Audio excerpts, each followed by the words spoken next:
The lead inside a pencil isn't actually lead. It's mostly graphite, which was discovered in England in the mid-1500s, giving birth to the pencil industry. In 1795, a French chemist invented a new type of pencil lead, made of graphite powder and clay fired in an oven, making it possible to produce leads with different hardness.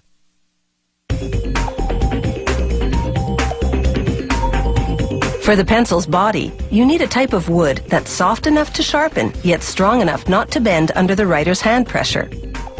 This German pencil factory uses cedar from California.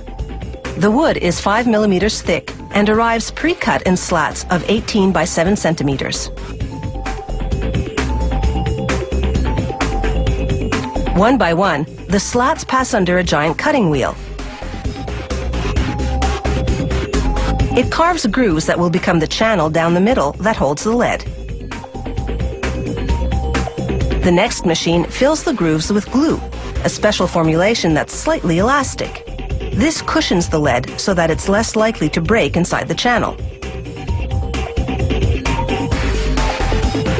Every second slat moves on to another conveyor belt. The ones that stay on this line head toward the machine that lays in the lead.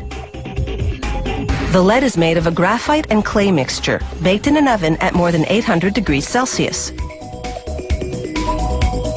The lead-laying machine's wheel loads itself with leads.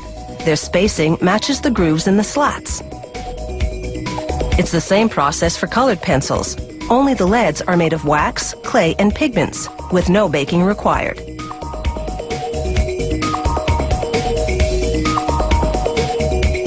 Now for the slats that move to that other conveyor belt.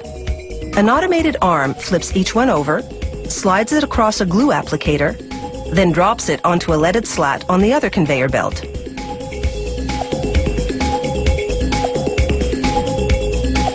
All the steps to this point have culminated in what is effectively a lead sandwich.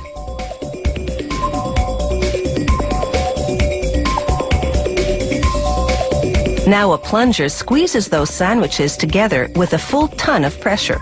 It compresses them for an hour while the glue dries. After that, it's just a matter of slicing the sandwiches into pencils. This shaping machine makes the hexagonal profile in 2 steps.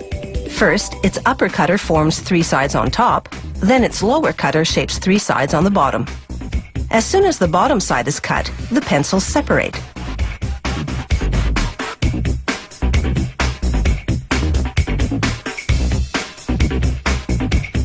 A worker pulls a sample pencil from each batch coming off the line and manually sharpens it to spot check lead quality. Then he applies force to the tip until it breaks. For a pencil to pass this strength test, it has to withstand at least 2 kilograms of force. Now it's time to dress that bare wood.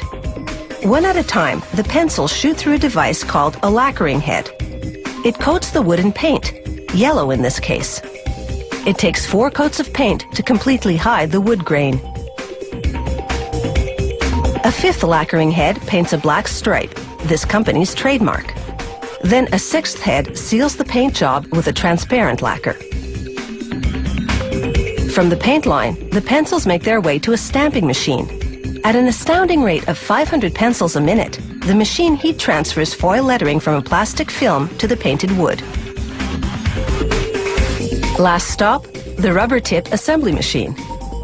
First, it squeezes the top of the pencil to slide on an aluminum ferrule. Then it inserts a rubber eraser into the ferrule's other end and squeezes that tight.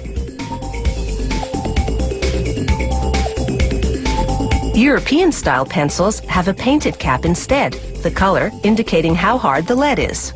After a coat of transparent sealer, the pencils take a series of dips in the first color, then once that dries, in the second color.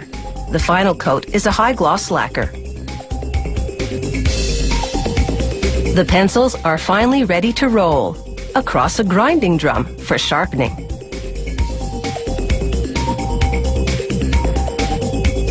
By the time they roll off, they're pointed perfection. Looking as good as they perform, today's pencils sure have the right stuff.